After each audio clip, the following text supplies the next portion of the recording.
Wow, this is the biggest room I've ever presented in. So my name is Stefan Jarlegren and I work as a system engineer at Fortinet. And I'm going to talk about powerful forces impacting the enterprise and what comes with that. I started out with the first session today with Tanyam, and I think I was a great guy, 14 years old, and I was thinking in the booth later on, what did I do when I was 14 years old? Maybe not coding for IBM, I think, but quite impressive. I started out my career as a programmer, but then I went into the technical part and managing networks and security. So I went the other way around, but I'm probably getting better to coding nowadays, but because it's much about coding when you work with network and security. So I can't see you because there's a lot of light, but how many know about Fortinet out there? Can you raise your hand? A Fortinet company? Okay, it's like 30-40% or something like that. Okay, thank you. So I just want to give you a brief session of what Fortinet is. I'm not allowed to talk about products because this is a future session, but I need to introduce you where I come from, the company I represent. So the company I represent is a California-based company called Fortinet. It's founded in 2000, and it's more or less a security company, end-to-end, nowadays. It started out with a traditional firewall, but now we deliver security solution from the endpoint through the network, to the data center, and to cloud solutions, and everything in there between with application security, email security, and stuff like that. So we are an end-to-end security company. So now we're going to start about electric cars. I'm a techie guy. I have a motto: the most technical stuff that you have when you die, they win. So I like to have a Tesla. It's electric. It's good for the environment, I think, even though the production maybe can be better. But I like the idea of having electricity driving my car. So if you rethink, let's go back like 4 years, 3 years. Who would say that could sit in a car that drives by himself? I wouldn't, because I didn't want to. I couldn't trust it. If I rethink that today, I would probably buy a car just because of if it would self-driving. So there's 3 companies up here. There's Tesla. It's not the conductor I'm talking about. It's Sinuity. That's a joint venture between Volvo and Autoliv. I'm based out of Gothenburg, so Volvo is close to my heart. I live very close to the big factory. And then we have Renault, that is also presenting a car in the self-driving space. So all these companies up here are doing an arms race. Who will be the first vendor or manufacturer delivering a self-driving car? Renault just announced that they are at level 5. That's the biggest or the top level of self-driving cars. And so it's a quite challenging environment to be in, because there are competitors showing up everywhere, and the big manufacturers like Volvo, Ford, and so on, they're struggling to keep up. And why is that? Because there is a huge change in the business space around transformation. So a lot of change going on, not only in the car space but other spaces as well. If you take the car industry for example, Uber, you know, the transportation company, they announced in I think it was November last year that they're going to buy 24,000 self-driving cars from Volvo. So what will happen with that sector, transportation sector, that do taxi, that do the lorry and pickups and stuff like that with transportation? There's a huge change going on there. In the enterprise, we have the same changes with all the mobile devices, cloud computing, 3D printing. That's the cool stuff, but it's more of a manufacturing part. But then we have the IoT platforms, the smart sensors that are left on our table to take care of. And all these smart things are in every vertical. So if you look at the industry where we have robots, robots taking over manual work from humans, but also taking over work that are in hazardous environments. So that's a really good thing, I would say. We have healthcare. If you have a baby that is born premature, we now have I think it's a company in Canada that have developed a sensor to monitor these babies and see if there is any change in their behavior, and in advance could put in medicine and other actions to mitigate the diseases that are coming. So a lot of things happening in the healthcare. The home environment is also happening a lot. I have maybe a crazy environment at home, but I have 67 devices that are connected to my network at home.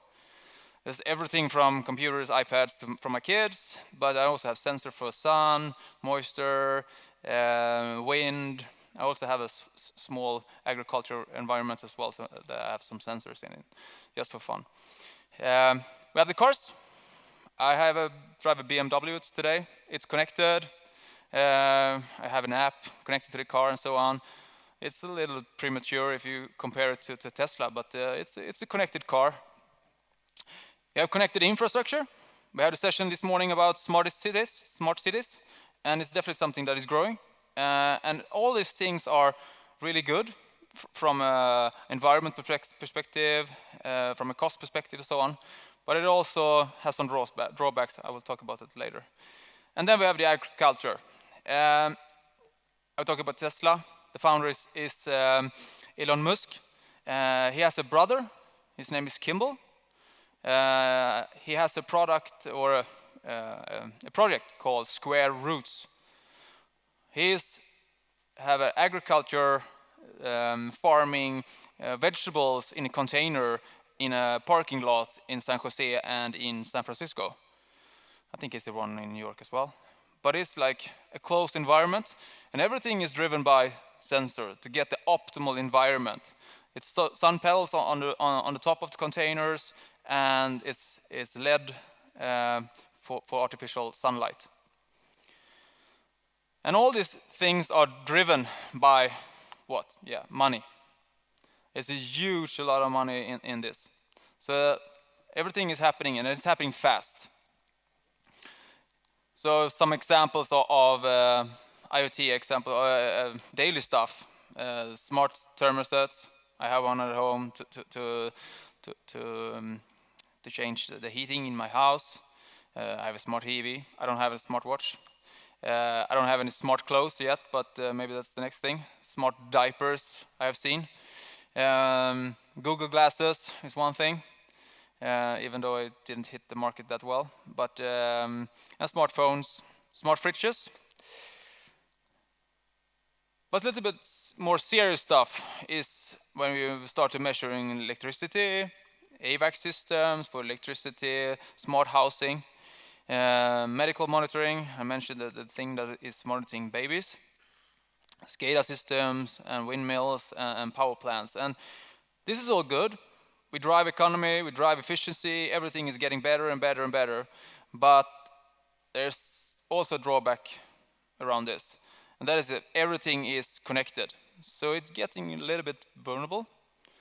If I could just get in one place, I could do massive damage to the setup or to the environment. So imagine that a power station is hacked in some way. So someone is controlling that system, sending information back to a control center saying that everything is good. We don't have any load. We have 50%. It's no problem. So when the consumption of electricity is going up and up and up, everyone thinks it's okay, but it's not. So in sometime it will a fuse will go off and the power station will go offline, and then electricity goes away for the general population, and then you can't take out money from the ATM, you can't go to the grocery store and buy with your credit card because there's no electricity. So I think it would take like 3 days or something for anarchy to take its place. So for the data centers, we have some implications, or challenges, or opportunities, however you want to put it. One thing is that we are putting a lot of devices out there. This information is stated in 2016. It then said 2.4 billion devices by 2020. Now the same institute says that it's 25 billion devices. So it's rapidly growing. And all these sensors in itself is not maybe the problem, but they are generating a lot of data, and they are connected everywhere. So there's a lot of there's a big increase in bandwidth, operational cost to handling all these devices and how they should be put into the network. Security and capacity and analytics challenges to see where the traffic is coming from, who is originated. I'm sure it's coming from the sensor that I own or is something else. So what I'm stating is that the biggest problem with all these devices is visibility. Okay, you buy a sensor to get visibility because you get the real-time data to your application and you can do something good with it. But it should also be about the network security or the security around your solution. And that's where we're lacking a big problem today because we don't get visibility enough. And the third thing here is the cybersecurity risk around it. I will come back to that because we have a problem with these headless sensors. Gartner asked 100 companies how they rank different challenges around IoT, and 21 of 100 ranked it as the number one.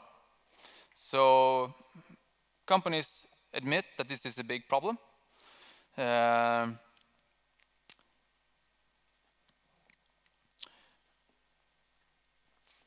So just to build this up a little bit, we start with the device domain. The device domain contains of maybe devices that are more or less known today. And then we have something we call things down here, but it's more or less headless devices. We don't have any operating system or something like that that we could get into. No, there is no hooks that we could connect to. So that's what we call device domain. We have the network domain.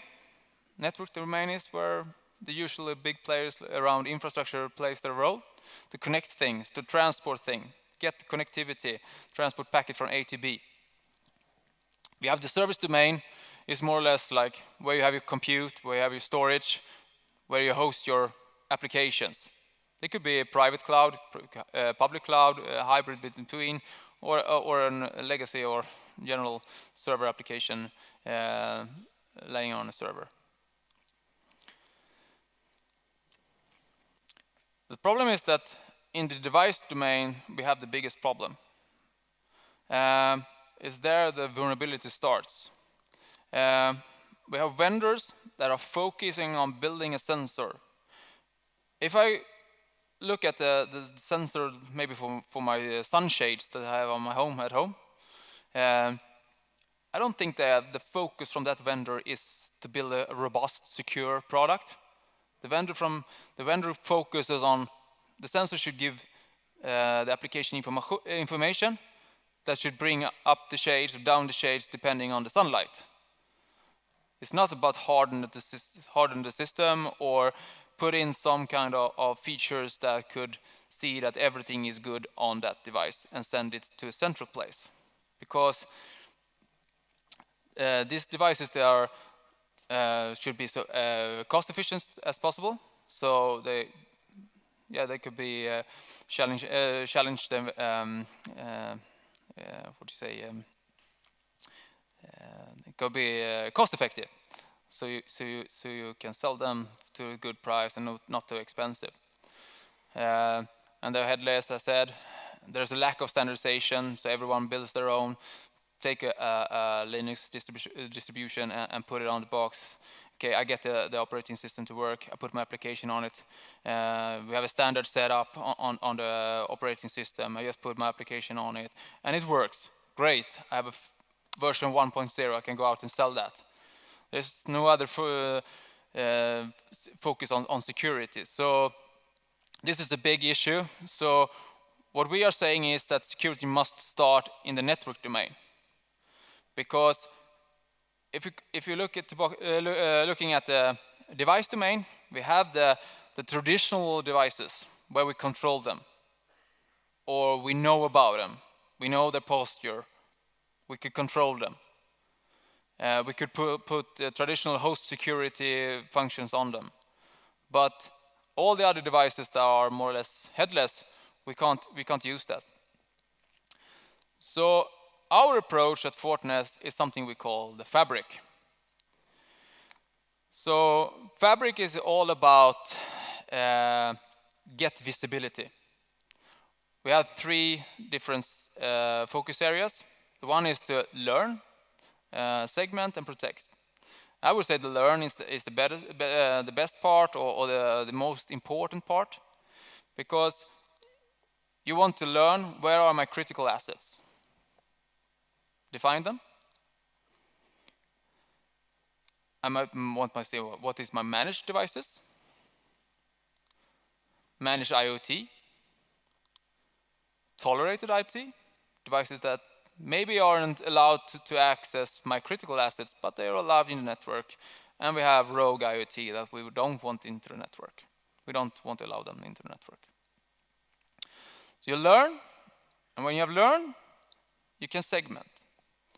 Then we have a concept called internal segmentation firewalling. That's not a Fortinet brand or something. That's a standard.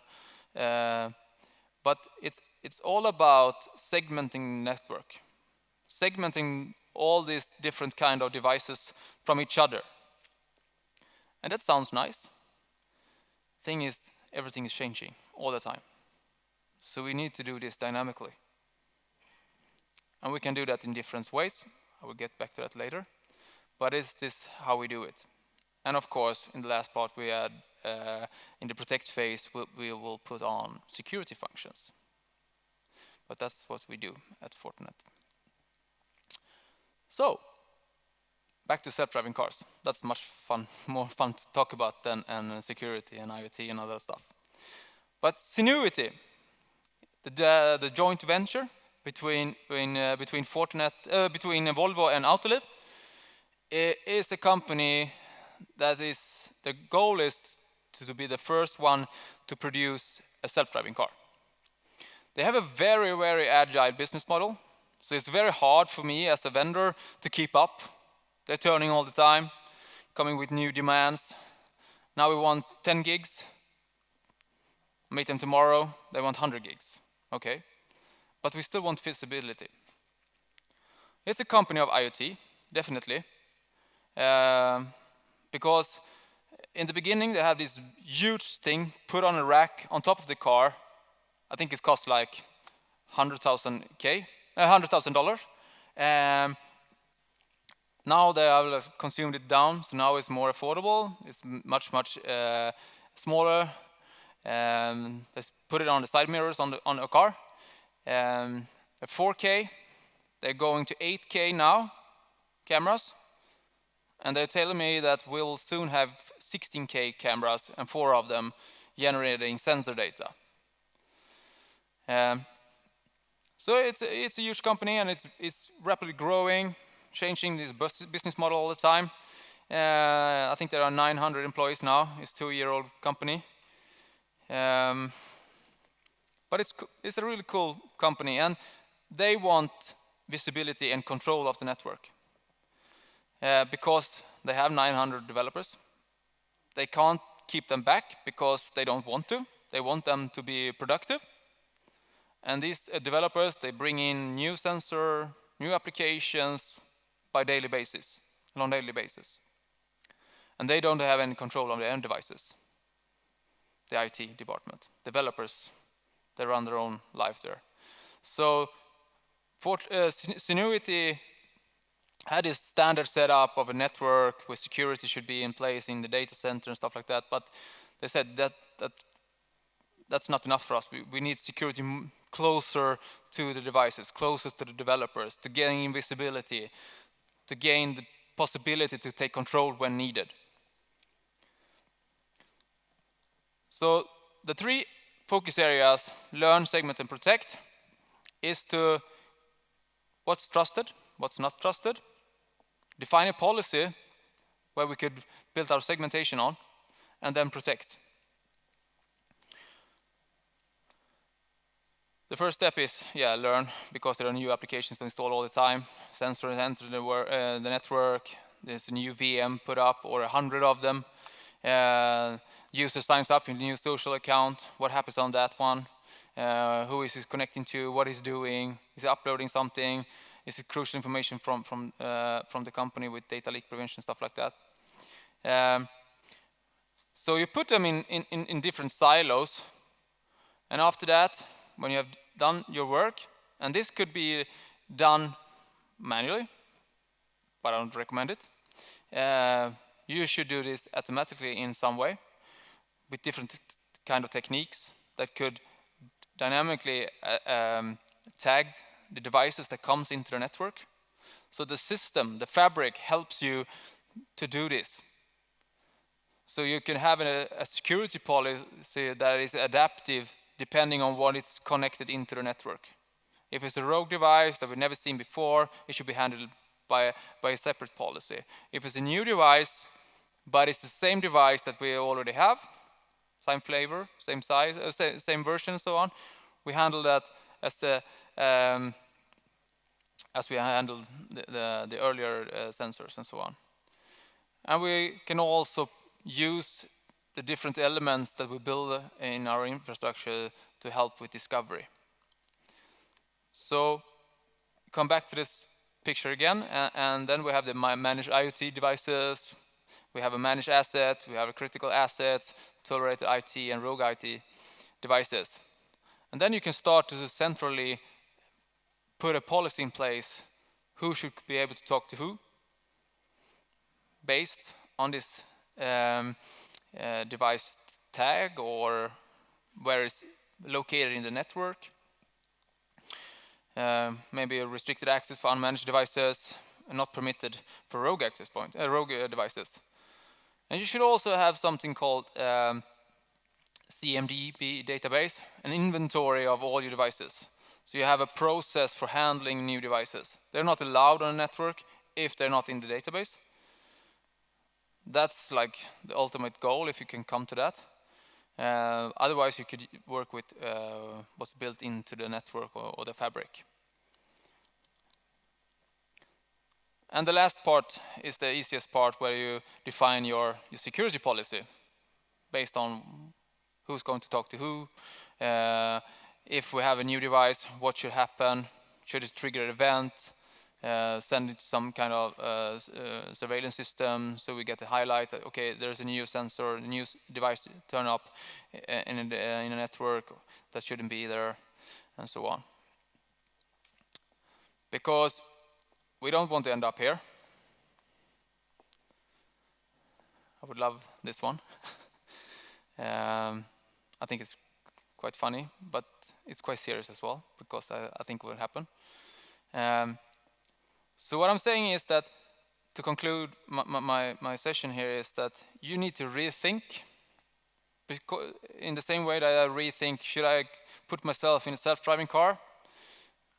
Should I build my network? Should I build my infrastructure the same way that I did 2 years ago or 3 years ago? Where you see all these IoT devices coming into the network. It's no way forward. You need to get the visibility into your infrastructure. And also the ability to adapt to changes very quickly. And of course, automation and simplicity is, you don't want to have complexity with multiple devices to manage. You want one point, one controller to manage the whole network. So that concludes my session. Thank you for listening.